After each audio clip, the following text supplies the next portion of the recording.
오늘 말씀 제목은 영상으로 한번 볼까요?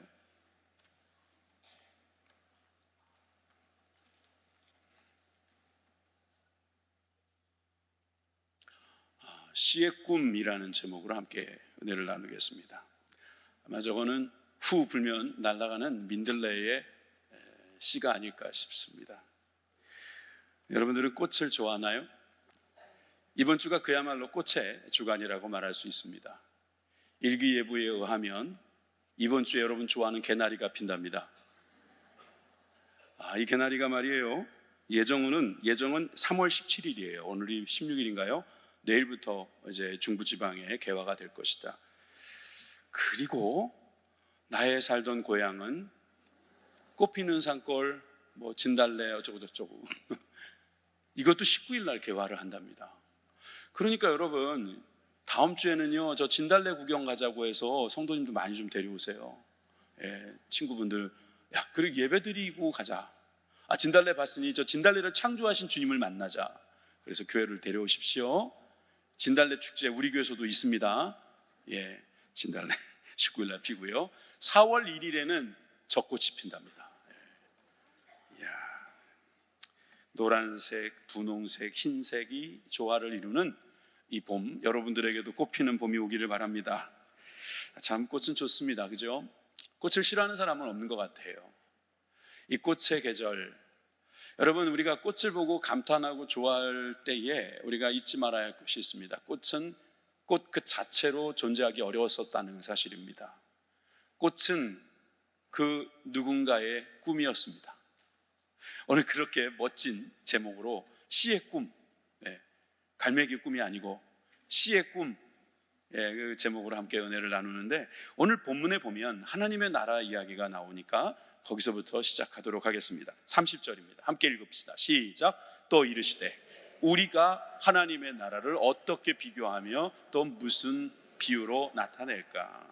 예수님께서 제자들에게 질문하듯이 물어보시는 겁니다. 하나님의 나라는 어떻게 비교될까? 또는 무슨 비유로 보여줄 수 있을까? 하나님 나라의 비교와 비유는 바로 이것이다. 겨자씨 한 알과 같다는 거예요. 하나님 나라는 겨자씨 한 알과 같아?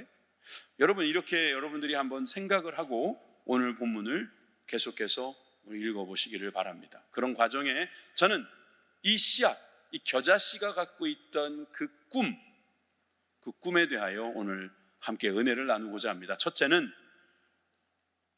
이 씨앗은 꽃이라는 꿈을 꾸고 있었다는 것입니다. 모든 씨앗은 꽃을 꿈꾸고 있습니다. 꽃이 되는 씨앗, 아름답지 않습니까? 씨앗이 어떤 먹이가 되기도 하고 또 어찌 보면 썩어서 없어지기도 할 수도 있겠지만, 씨앗이 가장 원하는 것은 제가 볼 땐 꽃이에요. 먼저 꽃이 되기를 원할 거라고 생각합니다. 여러분, 이 겨자씨 한 알과 같다라고 하는 이 비유에서 31절은 이렇게 설명하고 있습니다. 땅에 심길 때에는 땅 위의 모든 씨보다 작다 그랬어요. 생물학적으로 가장 작은 씨앗이 겨자씨다 이렇게 말하는 것은 사실 아닙니다. 그렇지만 그 유대 땅에 있는 많은 씨앗들 중에 아마 겨자씨가 제일 작았기 때문에 그렇게 말씀하신 것 같아요. 여러분, 천국은 작은 것으로 시작한다. 큰 것이 아니에요. 천국이라고 해서 하늘나라니까 하늘의 사이즈만큼 클 거라고 보는데, 여러분, 하나님 나라는 작은 씨앗에서 시작하는 거예요. 작은 것 같지만 거기에는 꿈을 품고 있는 놀라운 능력이 있음을 여러분 믿으시길 바랍니다. 작은 것으로 시작한다. 그렇습니다. 여러분, 겨자씨는 매우 작습니다. 예수님께서 아마 이렇게 손을 내미셔서 겨자씨 볼래? 하고 이렇게 내미셨다면 이렇게 보일 겁니다. 놀라지도 않습니다, 우리는 이제. 왜냐하면 겨자씨 정도는 작다는 걸 우리가 너무나 많이 들어서. 근데 작긴 진짜 작네요, 그죠? 지문하고 사이즈가 얼마 차이 안 나요. 저렇게 작은 겨자씨가 땅에 심겨진다면 어떻게 될까요? 이렇게 됩니다. 꽃이 아름답게 피고 저 나무가 이렇게 좀 무성해지고, 여러분, 아마 제가 알기로는 저 뿌리가 우리가 좋아하는 겨자 아닌가 싶은데, 안 좋아하세요? 겨자가 요즘에 뿌려 먹으면 맛있던데요. 겨자, 이 겨자에 대한 이야기를 하자는 게 아니라 여러분, 씨가 꽃을 피운다라는 것을 여러분 우리가 목도하자는 것입니다. 여러분, 꽃을 피우는 이야기가 성경에 몇 군데 나오는데 재밌는 이야기를 하나 하죠. 여러분, 모세가 지도자였습니다. 그리고 그 다음 후계자를 서로들 하고자 했을 것입니다. 왜냐하면 모세가 지도자로서 하는 일은 거의 전부였기 때문입니다. 지금 우리나라는 삼법이 분리되어 있죠. 삼권이라고도 하나요? 입법부, 사법부, 행정부가 분리되어 있어요. 그런데 모세는 이 세 가지를 다 가지고 있어요. 그러니까 절대 권력을 갖고 있는 이 통치자, 물론 하나님께 그 계시를 받고 하나님의 통치 아래서 그들이 운영되고 있지만 사람들이 생각할 땐 서로 하려고 했을 것입니다. 12지파의 지도자들마다 서로 해보겠다고 했을 수 있습니다. 모세가 그걸 알았을 것입니다. 그래서 지팡이를 가지고 오라고 합니다. 12지파의 지팡이가 다 모였습니다. 그리고 성소 안에서 시간이 지났습니다. 어떤 일이 벌어졌을까요? 민수기 17장 8절에 이렇게 기록되어 있습니다. 이튿날 모세가 증거의 장막에 들어가 본즉 레위 집을 위하여 낸 아론의 지팡이에 움이 돋고 순이 나고 꽃이 피어서 살구 열매가 열렸더라. 이유는 알 수 없습니다. 왜 아론의 지팡이만 꽃을 피웠는지, 움이 돋았기 때문에 꽃이 피었고 꽃이 핀 다음에 일어나는 열매까지 아론의 지팡이에서 일어난 일이라고 했습니다. 앞으로 이 레위 지파는 하나님의 말씀을 전파하는 일에 지도자가 될 것입니다. 그런데 그들이 꽃을 피웠기 때문이라고 우리는 볼 수 있습니다. 그 꽃입니다. 흔히들 여성들을 꽃이라고 말하기 좋아합니다. 가정에도 꽃이 있어야 해, 여자가 있어야 된다, 이런 식으로 치환해서 쓰기도 합니다. 사무실에도 꽃이 있어서 좋다 말할 때 진짜 꽃도 있지만 여성들을 가리켜 꽃으로 이야기하는데 그거 이제 바뀌어야 합니다. 여성은 꽃이 아닙니다. 그리스도인들이 꽃입니다. 저와 여러분들이 다 꽃이 되어야 될 줄 믿습니다. 왜요? 꽃은 열매를 준비하고 있기 때문입니다. 우리 모두 열매를 맺을 거잖아요. 그러니까 우리는 꽃이 되어야 하는 거예요. 꽃이라는 것은 결국 앞으로 그가 무엇을 할 것인지를 보여주는 것입니다. 여러분들은 꽃이 되기를 원하십니까? 꽃이 되었으면 좋겠습니다. 여러분, 꽃이 그 색깔을 예쁘게 내는 이유가 그 나무, 그 본인이라고 하면 안 되겠죠. 자기 때문이겠습니까? 자기 좋으려고 그 노란색, 그 분홍색, 그 하얀색을 낼까요? 여러분, 남 좋으라고 내는 색깔이에요. 벌 좋으라고, 나비 좋으라고, 보는 사람들 좋으라고. 그걸 볼 때마다 우리 눈이 동그래지지 않습니까? 지금 이 시대에도 이 AI의 4차 산업혁명이 일어났다 그래도 여러분, 꽃의 색깔을 우리가 낼 수 있습니까? 네, 꽃처럼 아름다운 게 없습니다. 이 아름다운 꽃은 자기만을 위한 것이 아닙니다. 여러분, 우리가 알기로는 현혹해서 이렇게 한다고 말하지만 여러분, 이 아름다운 꽃은 바로 여러분들의 삶이 되어야 한다는 사실을 믿으시기 바랍니다. 여러분들은 이 아름다운 삶을 살 수 있습니다. 왜? 주님은 여러분들에게 씨앗을 심었기 때문입니다. 시편 119편 11절에 시인은 이렇게 노래합니다. 내가 주께 범죄하지 아니하려 하여 주의 말씀을 내 마음에 두었나이다. 말씀이 마음이라는 밭에 심겨졌다. 씨앗이 내 마음에 들어왔다. 여러분, 그렇게 됐을 때 어떤 복이 있습니까? 꽃이 피는 복이라고 했는데 여호수아 1장 7절에서 8절 말씀을 함께 읽겠습니다. 시작. 오직 강하고 극히 담대하여 나의 종 모세가 내게 명령한 그 율법을 다 지켜 행하고 우로나 자로나 치우치지 말라. 그리하면 어디로 가든지 형통하리니 이 율법책을 내 입에서 떠나지 말게 하며 주야로 그것을 묵상하여 그 안에 기록된 대로 다 지켜 행하라. 그리하면 내 길이 평탄하게 될 것이며 내가 형통하리라. 7절과 8절이 반복되는 말씀 같아요. 그런데 율법, 그 율법책을 지키고 떠나지 말고 그 행하고 그렇게 묵상하면서 살면 형통하게 된다는 거예요. 평탄하게 된다는 거예요. 꽃처럼 말입니다. 여러분들의 삶이 꽃처럼 피어나기를 원하신다면 하나님의 말씀을 여러분 마음에 두시기를 주님의 이름으로 축원합니다. 그 말씀이 씨앗을 그 힘으로, 그 씨앗의 힘으로 꽃을 피우는 과정에서 여러분들의 삶도 밝게 빛날 것입니다.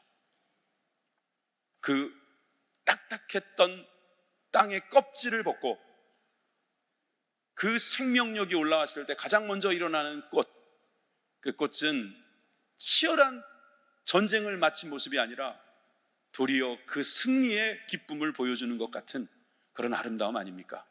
바로 우리 그리스도인들이 그런 꽃이 되기를 간절히 소망합니다.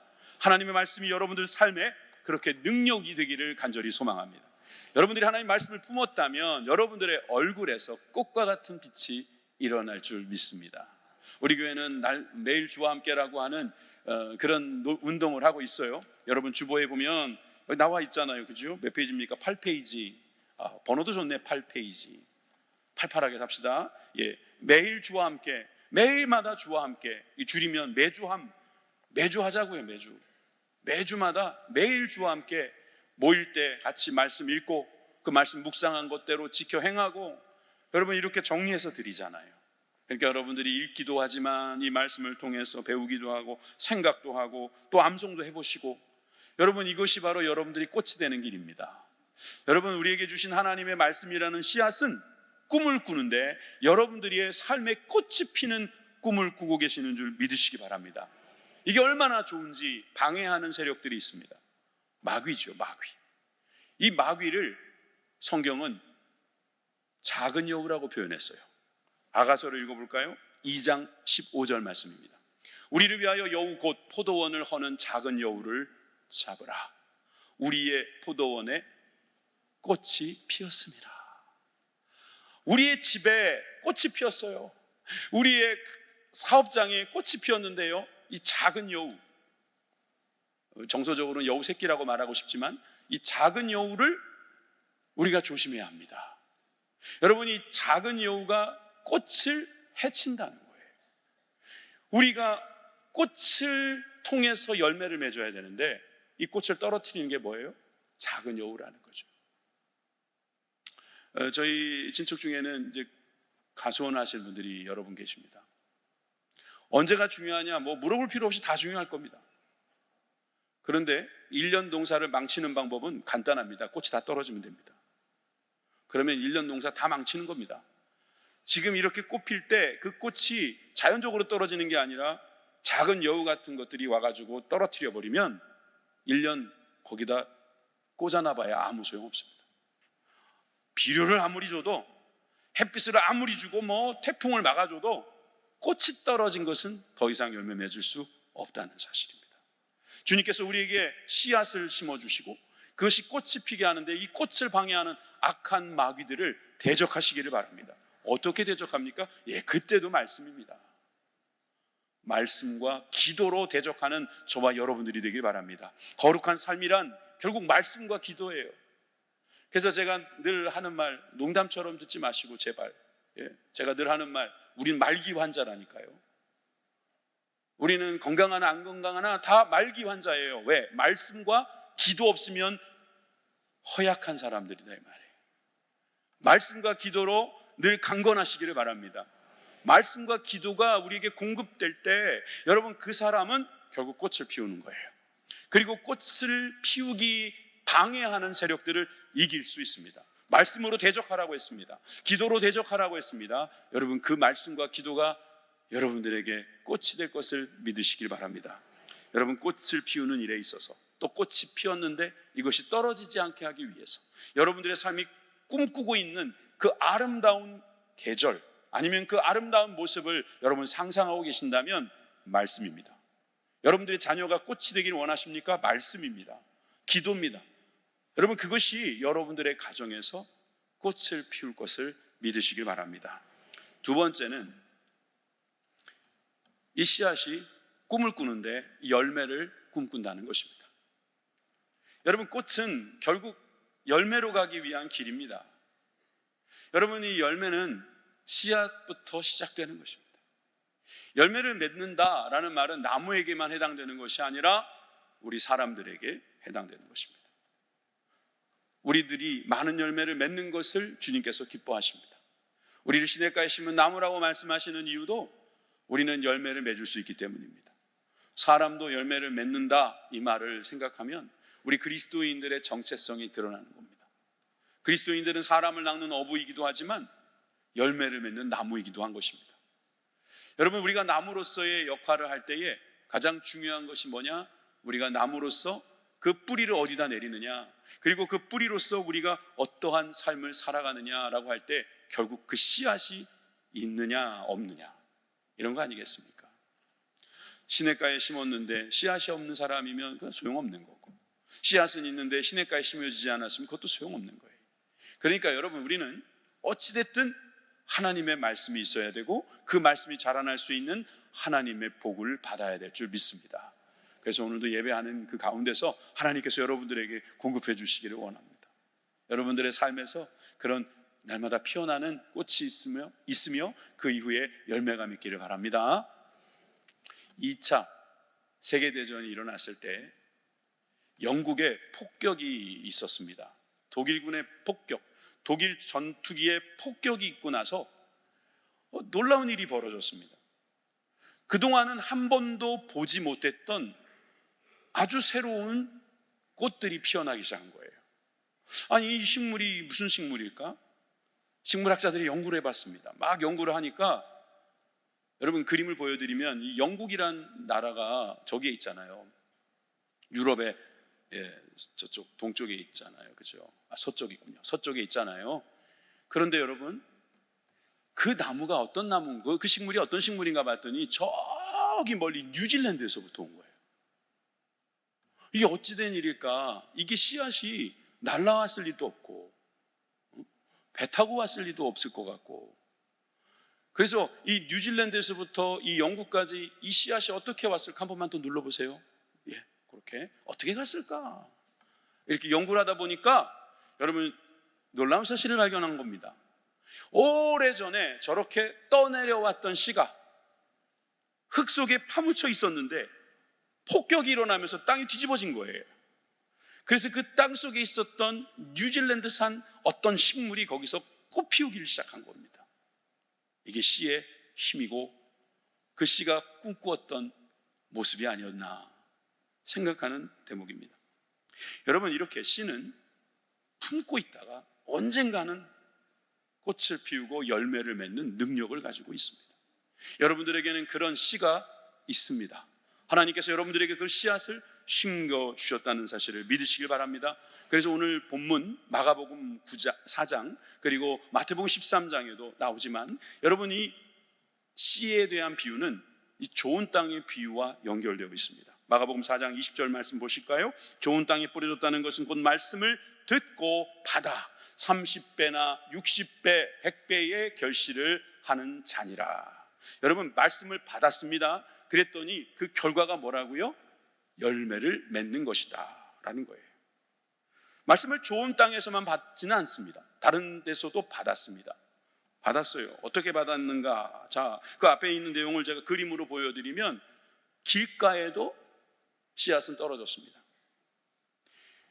그리고 돌밭에도 떨어졌습니다. 길가 옆에 밭이 있었나 보지요. 그리고 그 돌도 있는 곳이 있었나 보지요. 상상을 해보시죠.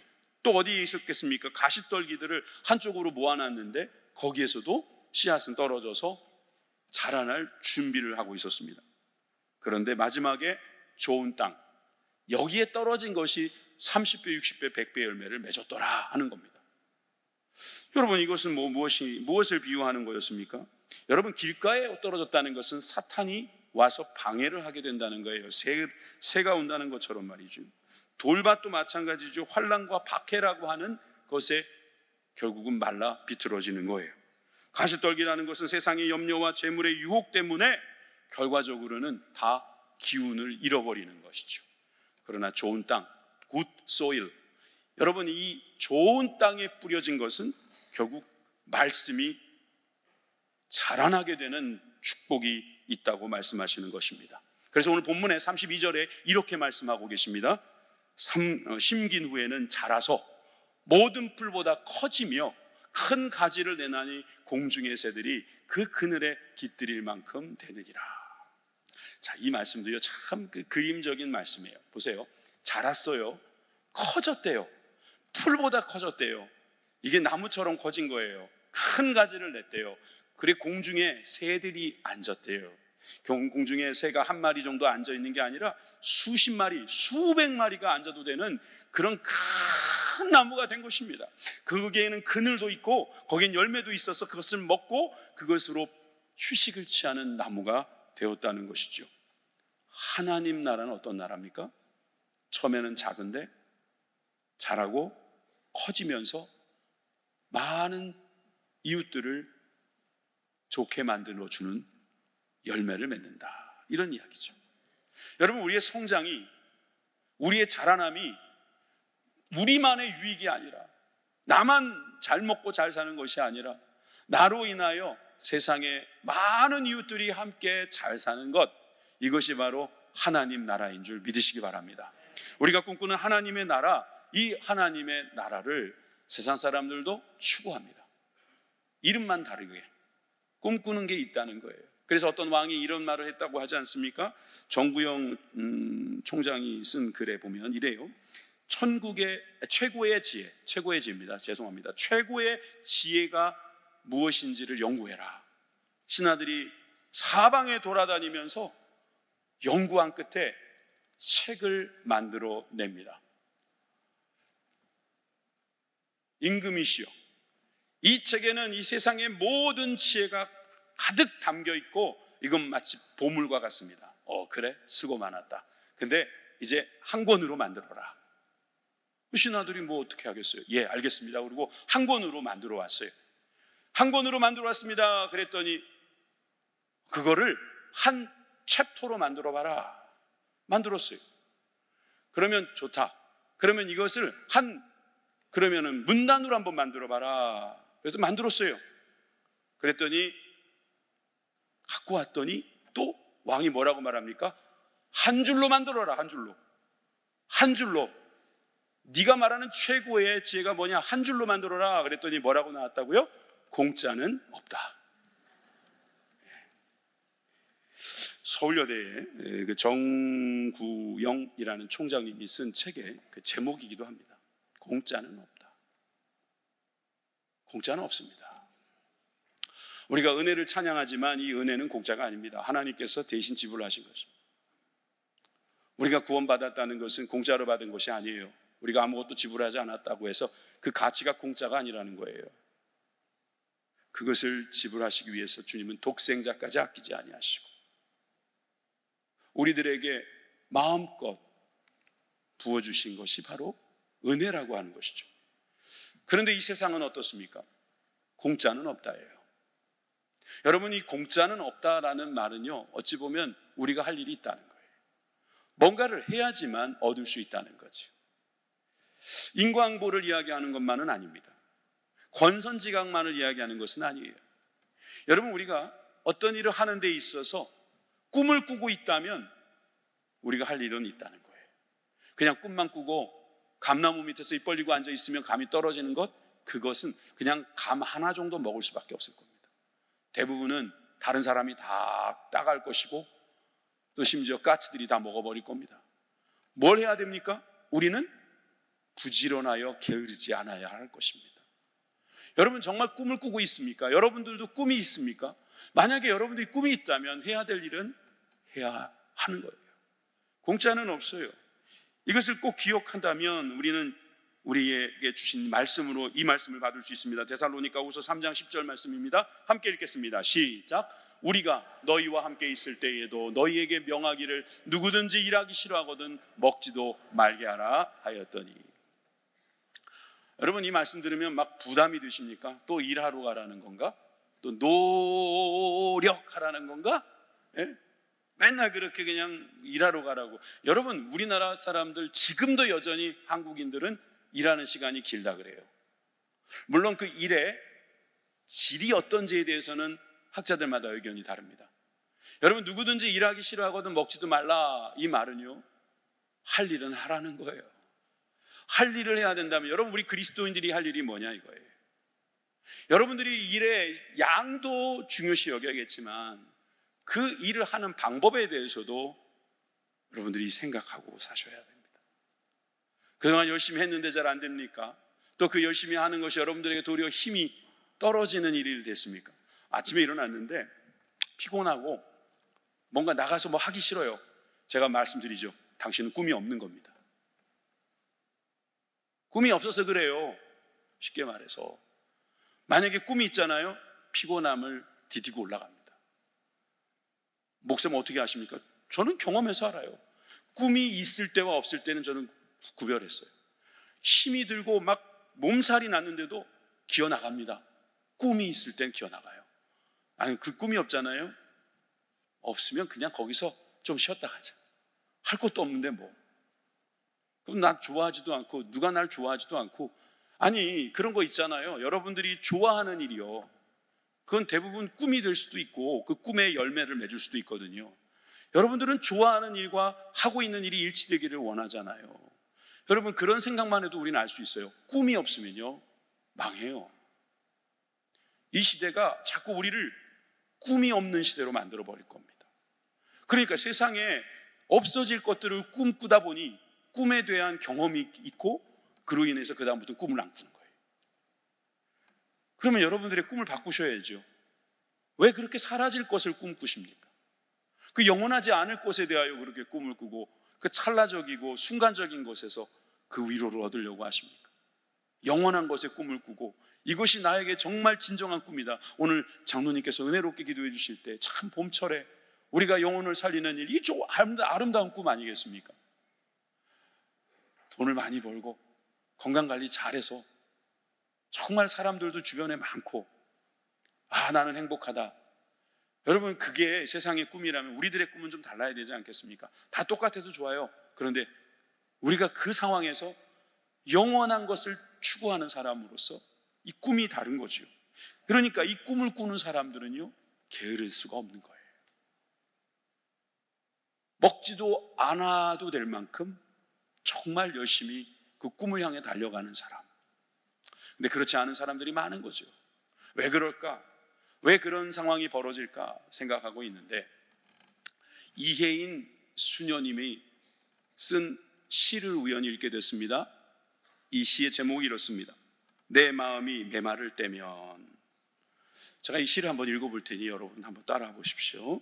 내 마음이 메마를 때면 나는 늘 남을 보았습니다. 남이 나를 메마르게 하는 줄 알았기 때문입니다. 그러나 이제 보니 메마르고 차가운 것은 남 때문이 아니라 내 속에 사랑이 없었기 때문입니다. 사랑. 내 마음이 외로울 때면 나는 늘 남을 보았습니다. 남이 나를 버리는 줄 알았기 때문입니다. 그러나 내가 외롭고 허전한 것은 남 때문이 아니라 내 속에 사랑이 없었기 때문입니다. 사랑. 내 마음에 불평이 쌓일 때면 나는 늘 남을 보았습니다. 남이 나를 불만스럽게 하는 줄 알았기 때문입니다. 그러나 이제 보니 나에게 쌓이는 불평과 불만은 남 때문 아니라 내 속에 사랑이 없었기 때문입니다.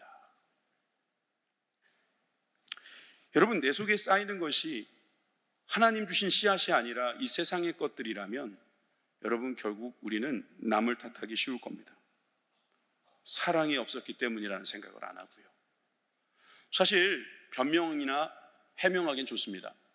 그 이유를 나라고 하는 한 사람에게 찾지 않고 나 외에 다른 사람으로 찾으면 일단 수가 많습니다. 이유는 사람 수만큼 있는 거예요. 저 사람 때문에 안 돼. 저 사람 때문에 안 돼. 저 사람 때문에 안 돼. 또 한 명 더 추가요. 저 사람 때문에도 안 돼. 여러분 그렇게 하지 말고 우리가 메마르고 우리가 외롭고 우리가 힘든 것은 사랑이 없기 때문이 아닌가. 여러분 이것을 우리가 생각하다 보면 우리는 어느덧 열매를 맺게 될 것입니다. 여러분 사람이 맺는 열매는 사랑이라고 하는 중요한 과정을 지나갑니다. 근데 세상 것도 마찬가지예요. 보면 세상에도 보면은요 어떤 열매를 맺는데 이 열매가 지가 원래 잘나가지고 맺혀진 열매라고 생각하면 큰 오산이죠. 사실 그 열매에는요 씨앗이 담겨 있는데 개수를 헤아릴 수 없을 만큼 많은 씨앗을 가지고 있는 곳들도 있어요. 근데 이 씨앗이 어떤 도움을 받았는 줄 아시죠? 하늘의 도움을 받았고요, 땅의 도움을 받았어요. 그를 심은 사람의 도움도 받았고요, 동물들이 먹지 않아줘서 생존했습니다. 여러 가지 바람과 그리고 햇빛과 그리고 여러 가지 분위기와 여러 가지 도움을 받았는데 그건 다 생각지도 않고, 내가 원래부터 씨가 좋아서 그래, 내가 워낙 좋은 땅에 자라고 있거든, 자기 배경, 자기가 뭔가 컨트롤할 수 있는 그 정도 가지고 막 의시되고 자랑하다 보면 결과적으로 나중에 무슨 열매를 맺고 있습니까? 없어요. 아무것도 없는 거예요. 아무것도 없는 거예요. 다윗이 쫓김을 당합니다. 근데 그의 인생 통틀어서 가장 힘든 시기가 바로 그의 장인 어른이신 사울 왕에게 쫓겨다닐 때였을 것입니다. 얼마나 어려웠겠습니까? 심지어 미친 척하면서 원수의 나라에게 자기의 생명을 구걸하기까지 했잖아요. 그런데 그가 어느 날 쫓기다 사울 왕이 바로 코앞에 있는 상황까지 오게 됐습니다. 사실 사울 왕은 자기의 사위이자 정적인 다윗을 죽이기 위해서 국정을 다 내팽개치고 다윗만 죽이려고 쫓아다니고 있었거든요. 어느 날 쉬고 있다가 잠들었는데 그 동굴에 다윗이 들어온 거지요. 다윗이 어떻게 했어요? 죽일 수 있었어요. 그는 칼도 들고 있었고 골리앗도 때려 눕힌 용맹스러운 사람이었습니다. 그런데 옆에 있는 사람은 또 덧붙이기입니다. 드디어 때가 왔습니다. 이렇게 말하겠죠. 어떤 사람은 드디어 하나님께서 기회를 주셨을 거라고. 여러분, 꿈에다가 하나님 이름 넣지 마세요. 자꾸 그렇게 자기 생각을 하나님 꿈이라고 말하면 안 돼요. 다윗은 바로 알고 있었어요. 장인어른이자 이 나라의 왕이자 하나님께서 기름 부어 세운 사람은 내가 어떻게 할 수 있는 사람이 아니다. 우리 같이 읽어볼까요? 사무엘상 24장 11절에서 12절 말씀입니다. 같이 읽어보겠습니다. 시작. 내 아버지여 보소서, 내 손에 있는 왕의 옷자락을 보소서. 왕은 내 생명을 찾아 해하려 하시나 나는 왕에게 범죄한 일이 없나이다. 여호와께서는 나와 왕 사이를 판단하사 여호와께서 나를 위하여 왕에게 보복하시려니와 내 손으로는 왕을 해하지 않겠나이다. 아멘. 여러분, 그 옷자락을 잘라와서 사울이 멀리 보이는 곳에서 소리 질렀던 내용입니다. 아버지여, 장인어른, 내 손에 있는 게 뭔지 아십니까? 저는 당신을 죽일 수 있는 기회가 있었습니다. 죽이려고 한 사람들도 있었습니다. 그러나 저는 범죄하지 않았습니다. 오직 여호와께서 왕과 나 사이를 판단하실 것이고 하나님이 하실 거니까 저는 제 할 일을 하겠습니다. 내 손으로 당신을 해하지 않겠습니다. 사랑하겠다는 거지요. 여러분, 결국 우리에게 부족한 것은 다름 아닌 사랑인 거예요. 만약에 다윗이 사울 왕을 죽였다면 바로 다윗이 왕이 될 수 있었을까요? 천만에요. 그는 더 이상 복구 불가능한 문제에 봉착했을 가능성이 있습니다. 그러나 하나님께서 그에게 사랑을 주셔서 그 왕을 죽이지 않을 수 있는 그런 위기를 돌파할 수 있도록 만들어 주셨다는 것을 우리는 기억해야 합니다. 여러분, 우리가 씨앗을 가지고 하나님의 말씀이 씨앗이 되어서 우리 삶을 살아갈 때에 하나님께서는 우리에게 열매 맺게 하시려고 우리들에게 사랑을 주십니다. 하나님의 사랑이 있습니다. 하나님의 사랑 때문에 주변에 있는 많은 사람들이 존재하기도 하고 또 그 사랑을 여러분들이 받아야 되고 또 여러분들이 때로는 그 사랑을 나누어 줘야 합니다. 사랑을 받을 때만 자라나는 것이 아닙니다. 여러분들이 사랑할 때에도 자라날 수 있습니다. 무슨 말씀인지 아시겠어요? 여러분들이 잘 하려고 하다 보면 잘해지는 거예요. 사랑하려고 잘하는 거 아닙니까? 어머니가 되시더니 그냥 너무 잘하시는 거예요. 딸 가진 아빠들이 아이고 제가 나중에 시집가 가지고 애를 키울 수 있겠나? 집 청소도 안 하고 막 집에 있을 때는 엉망이거든요. 안 키워봤는데 어떻게 잘하냐고요? 그렇대요. 딸 방도 지저분한데 지저분하다면서요. 제가 삼형제 중에 자라서 저는 여성들에 대한 묘한 환상이 있나 봐요. 여자 방은 굉장히 깨끗하고 막 향기가 날 줄 알았어요. 근데 아니라네요. 다행이라는 생각이 막 들어요.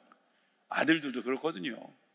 근데 이들이 나중에 시집 가면은요, 물론 비슷한 사람도 있지만 그 와중에도 아이를 그냥 얼마나 잘 키우는지, 얼마나 성숙한지, 사랑하니까 그만큼 성숙해지는 거고요.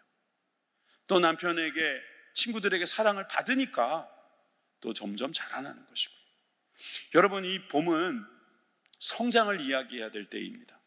그런데 너무 시기상조라고 말하지 마십시오. 지금 꿈꾼 사람이 결국은 나중에 그 꿈이 이루어지는 것을 보게 된다는 것입니다. 요한복음 15장 5절의 말씀, 나는 포도나무여 너희는 가지라, 그가 내 안에 내가 그 안에 거하면 사람이 열매를 많이 맺나니 나를 떠나서는 너희가 아무것도 할 수 없습니다. 제가 자주 말씀드리죠. 왜 나무가 오래 삽니까? 왜 나무는 100년, 200년, 300년, 500년 이렇게 삽니까? 동물들은 고작해야 100년. 왜 그래요? 안 움직여요. 나무들은요, 뿌리를 내리고 거기서 계속 수분을 공급받아요. 전화기로 말하면 유선전화예요. 무선전화는 충전을 안 해주면 그냥 죽어요. 그런데 유선전화는 그냥 백날 들면 통화가 되는 거예요. 충전이 안 된 전화기 아무짝에 쓸 수 없듯이 주님이 내 안에 계시지 않는 거 아무 열매를 맺을 수 없다. 나를 떠나서 너희가 아무것도 할 수 없다. 이 말씀이 우리들에게 주신 말씀이 될 줄 믿습니다. 여러분, 씨는 하나님 나라를 비유하는 데 쓰임받고 있습니다. 그 쓰임받았던 이 씨는 결국 꿈을 꾸고 있었기 때문입니다. 꽃을 피우는 꿈, 열매를 맺는 꿈. 누가복음 17장 6절에 보면 똑같은 겨자씨 한 알에 대한 이야기가 나오지요. 함께 읽어봅시다. 시작. 주께서 이르시되 너희에게 겨자씨 한 알만한 믿음이 있었더라면 이 뽕나무더러 뿌리가 뽑혀 바다 위에 심겨라 하였을 것이요 이것이 너희에게 순종하였으리라. 아멘. 굳이 다른 씨도 아닌 겨자씨라는 가장 작은 씨를 주님께서 인용하셔서 이렇게 작은 믿음이라도 있다면 뽕나무가 바다에 던져지는 것도 그것도 가능하다. 이렇게 말씀하시는 거로 미뤄보아 우리가 가진 믿음이라는 게 저 겨자씨만한 것도 안 된다는 겁니다. 설교의 끝이 좀 희망적이었으면 좋겠죠? 그런데 여러분, 희망이 아니어도 좋습니다. 꿈을 주는 분이 주면 되는 겁니다. 사실 환경을 보고 꿈을 꾸는 것이 아니라 꿈을 꿀 수 있도록 하나님께서 만들어 주실 때 꾸는 거지요. 저는 예전에 우리나라가 막 개발 어떤 도상국으로서 막 자라날 때 그런 꿈이 이루어지는 것을 본 사람입니다. 그런데 그 꿈 자체가 그냥 눈에 보이는 건물이거나 우리가 입고 먹고 다니고 하는 것에 대한 그냥 편리함 때문이라면 여러분, 저는 그 꿈이 사실은 전부가 아니어야 된다고 봅니다. 먹고 살만해졌어요. 그런데 자살하는 사람은 더 늘어요. 정말 사람들 앞에 나가서 뭔가 이렇게 보여줄 것도 생겼어요. 그런데 점점 혼자 있는 시간이 더 좋아져요. 왜 그래요? 꿈이 없어서 그래요. 씨앗에 꿈이 있듯이 사람에게도 영혼에게도 하나님이 주시는 이 꿈과 또 그 열매를 주님께서 기대하시는 줄 믿으시기 바랍니다. 자, 오늘 이 말씀을 이제 마치려고 합니다. 여러분들에게 그냥 물어보는 게 가장 좋을 것 같아요. 여러분들 꿈이 있습니까? 여러분들의 그 작은 꿈, 겨자씨보다도 작은 믿음 주님께서 쓰실 것입니다. 그것으로 꽃을 피우시고 열매를 맺으시기를 주님의 이름으로 축원합니다. 기도하겠습니다.